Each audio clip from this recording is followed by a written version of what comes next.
Ça représente un peu Pascal, c'est aussi quelque chose que l'on... Alors ça m'émeut beaucoup, hein. Donc effectivement, pour revenir sur ce que tu disais, la notion du génocide arménien, effectivement, je suis petit-fils de 4 rescapés du génocide, qui tous les 4 dans leur enfance ou leur jeunesse sont arrivés en France, et puis se sont rencontrés, voilà, et ont formé famille en France. Euh, donc si tu veux, j'ai effectivement ce fond de culture orientale, mais en même temps pleinement ancré dans la culture occidentale française. Je ne peux pas renier ou amoindrir l'une au profit de l'autre. Les deux fonctionnent absolument ensemble. Euh, Là, l'image que tu montres, elle est intéressante. Je pense elle doit dater du début du siècle, du XXe siècle, ou peut-être je sais pas, peut-être les années 20, 30, je ne sais pas. Euh, il y a quelque chose d'assez significatif là, c'est que ce sont des femmes qu'on voit ici. La femme a une place importante dans la culture La arménienne. femme a une place absolument fondamentale dans la culture arménienne, mais ce qu'il y a de très intéressant, c'est que à l'époque, dans l'Empire ottoman, qui est l'ancêtre de la Turquie, enfin ce qu'il en est resté du moins, euh, l'ancêtre de la Turquie, dans laquelle les Arméniens étaient implantés, les Arméniens chrétiens étaient, si tu veux, à la pointe, j'allais dire, de, de certains mouvements qui... euh, ils étaient avant-gardistes, notamment sur l'éducation des filles.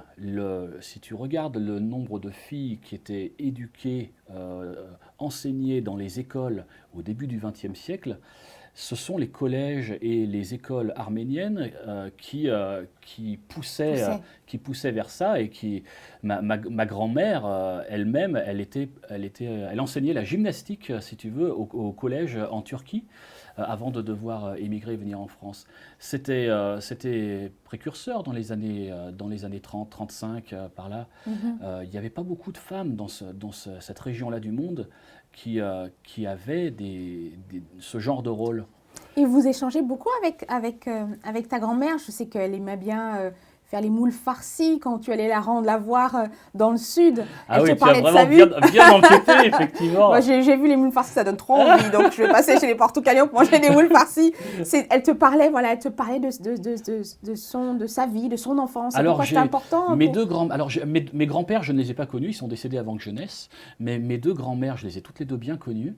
Elles sont toutes les deux auprès du Seigneur maintenant.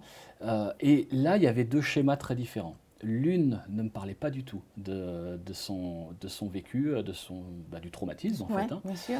Et l'autre, par contre, racontait tout avec des détails, tout ce qu'elle a vu, vécu, l'exil, les têtes coupées qu'elle voyait, les viols, tout ça, en fait, elle me les a racontés. Donc, si tu veux, moi, ça m'a donné, j'aimais mes grands-mères autant l'une que l'autre, tu vois, et ça m'a donné aussi je pense, ça a participé à me donner cette capacité à dire, ben, ok, les gens n'expriment pas, ne vivent pas les choses de la même manière. Un même événement peut être perçu et transmis de deux manières différentes. Et je pense que ça a participé à me donner beaucoup de respect, tu vois, d'affection pour les gens, leur vécu et comment ils me le transmettent.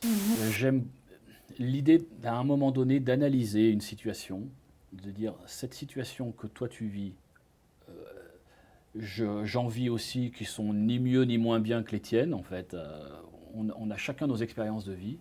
Et qu'est-ce que Dieu peut nous enseigner à travers ça? Et de ramener les lecteurs à dire, ben, ok, tu es en train de vivre cette situation. Alors je traite de plein de sujets Oui, parce qu'on différents, voit tu brasses comme pas mal de Delphine sujets. l'a Hein. dit là, sur la vidéo. Et dire, ben, cette situation-là que tu vis, eh ben, tu as forcément un parallèle à faire avec ta vie spirituelle, avec quelque chose que Dieu veut t'enseigner. Et à force de le dire tous les jours, j'ose croire qu'à la fin, les lecteurs font le chemin par eux-mêmes. En fait, l'idée c'est ça, c'est toujours d'amener les gens à faire le chemin par eux-mêmes et qu'ils se disent, ok, effectivement, je vis cette situation. C'est pas un drame. Dieu est en train de me parler. Ben, merci beaucoup, Pascal. Le slogan de la pensée de Pascal, il tient en 3 mots. C'est clair, SPI Relax. Donc c'est ce que j'inviterais en fait tout le monde à faire, la posture à adopter, d'être clair avec vous-même, donc travailler aussi à mieux vous connaître. SPI, ça veut dire ne pas hésiter à ce que la vie spirituelle, votre vie spirituelle, vienne imprégner tous les domaines de votre vie quotidienne. Et puis relax, parce que la vie est courte, quoi. Faut bien la vivre du bon côté. Si tu as envie de promener ton coq dans les bureaux du top, amène-le et puis ça va bien se passer. Bon, on est relax. Voilà. Bon, on descend tout chez Pascal, on est relax, on arrive. À bord de Brenda, on va faire un petit tour ensemble.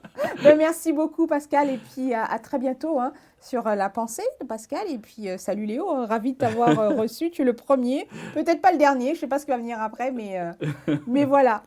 Merci Nat, j'ai beaucoup apprécié, merci.